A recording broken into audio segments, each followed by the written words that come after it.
Imagine living in the 15th century. You're just trying to survive, dealing with daily life and the constant threat of disease. Then, one ordinary day, you reach down to grab something, and your overly observant neighbor notices a mark on your back. Instead of shrugging it off, they shriek, "Witch!" Suddenly, you're dragged into a witch trial. What was the big deal with seemingly innocent features back then? The devil's mark, a skin-deep accusation. Back in those days, a simple birthmark could spell disaster. People genuinely believed these unique skin patterns were the quote, devil's mark, a tangible sign that Satan himself had branded you as one of his followers.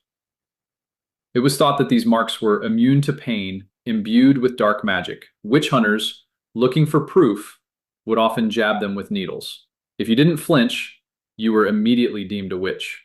The irony was that some hunters used retractable needles, giving the illusion of a poke without actually causing pain. Even if you reacted to the pain, because let's be real, getting pricked hurts, they'd simply accuse you of faking it.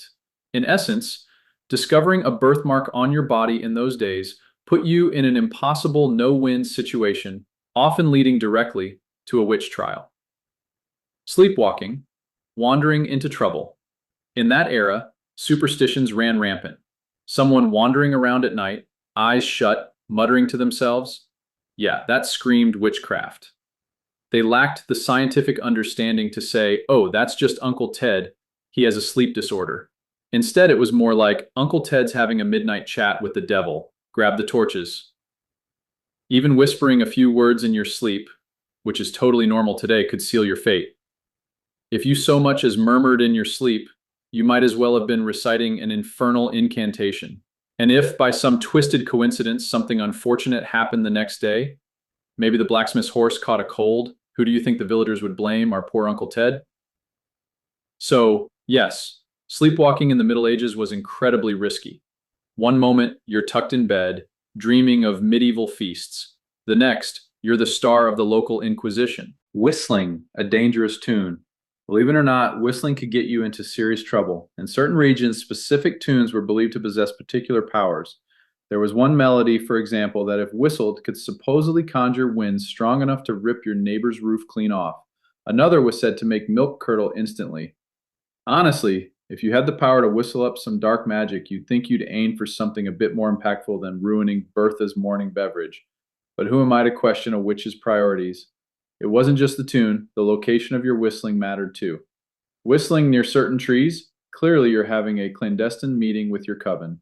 Whistling while passing a graveyard, a clear attempt to rouse the dead. Whistling inside a church, an absolute blasphemy.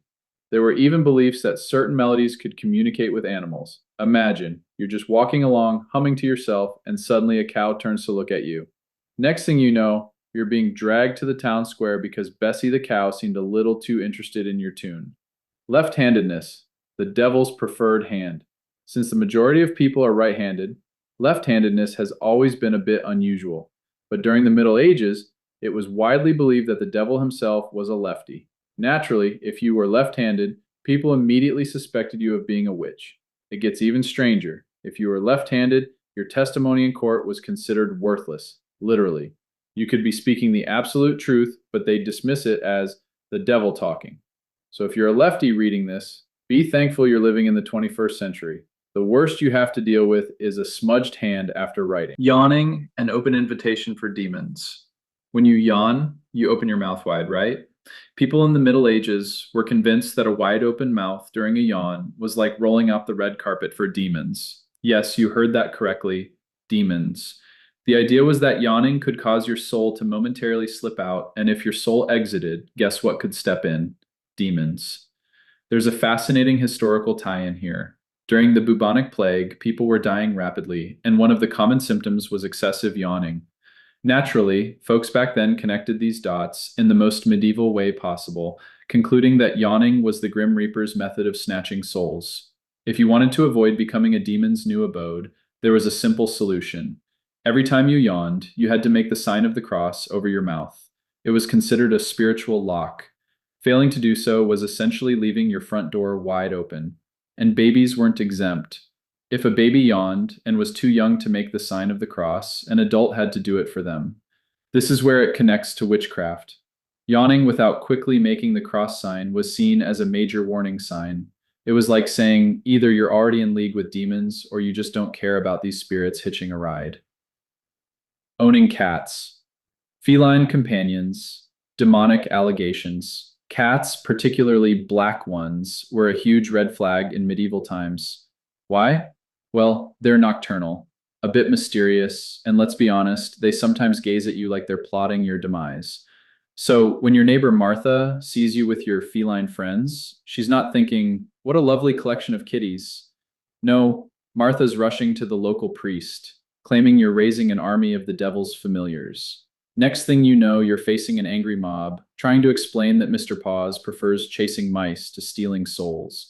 The irony is, cats were actually excellent for pest control, keeping the rat population down, which, if you recall from history class, meant a lower risk of spreading the good old bubonic plague. But who needs logic when you have superstition? So there you are, attempting to clarify that Mr. Paws is more interested in sunbathing than serving the Dark Lord. But does the mob care? Not a chance. In their minds, every purr is a secret spell, and every meow is a coded message to the underworld. Cat sneezes near you, a devilish chat. We've already established that cats were practically best friends with the devil, right? That's medieval superstition 101. If a cat sneezed near you, people believed the cat was having a direct conversation with you. Now, connect the dots. A cat sneezes near you, and a cat is the devil's associate, so you must be chummy with the devil too. And what does that make you in the eyes of your superstitious neighbors? A witch, of course. Brewing beer, the alchemist of ales. These days, brewing your own beer is a trendy hobby. But during the Middle Ages, brewing was incredibly common, and it was primarily a woman's domain. That's right, long before the bearded hipsters in flannel shirts, it was medieval women crafting the local brews. If you were a woman who brewed beer a little too well, you might find yourself in hot water. Say your beer is the talk of the town, so delicious that people start wondering about your secret. Medieval people weren't exactly champions of scientific inquiry, so naturally, jealousy and rumors would begin to spread. Before you know it, whispers are circulating about you chanting spells over the brewing pot, because obviously that's the only way beer could taste that good, right? Now, let's look at a typical medieval brewery setup. You'd have your large pot for the beer, a sturdy stick for stirring, and maybe a cat or two roaming around to keep mice away from your grains. Pretty standard, right? But this is also the perfect starter kit for the classic witch stereotype. A big pot for wicked potions, check. A stick that could be a broomstick in disguise, check. And cats, well, we've already covered their perceived friendship with the devil. So now you understand where the witch stereotype we recognize today really comes from. Being too good at making cheese, a dairy delusion. Picture this. You live in a small village where everyone tries their hand at cheese making, but yours is simply extraordinary. It's unbelievably creamy, more flavorful than any feast at the king's castle, and it consistently turns out perfect. Meanwhile, your neighbor Dave's cheese is a disaster. It's like he's trying to invent a new type of rubber. And let's not even mention Old Betty's cheese, which could honestly be used as building material. But there you are with your flawless cheese. Every single time, people start to wonder, how is only your cheese so good? What's your secret? In those times, folks didn't understand the intricate roles of bacteria and temperature in cheese quality. They saw someone excelling in the cheese game, and their minds went straight to one place: witchcraft. So rumors would spread. They'd believe you were magically stealing the goodness from their cheese. The idea was that a witch could siphon off the quality from someone else's dairy and infuse it into her own. Sounds wild, but these were the beliefs that governed people's lives back then. Having double yolk eggs, a portent of evil. Imagine you're a woman living in 16th century France and your hens start laying double yolk eggs. Today, you might think, hey, extra protein. But back then, it was far from a good thing. Double yolks were often seen as unnatural, a freak of nature, and who could be responsible for such anomalies? A witch, of course. They either believed you had cursed your own hens or that you were using these unusual eggs for dark witchcraft rituals.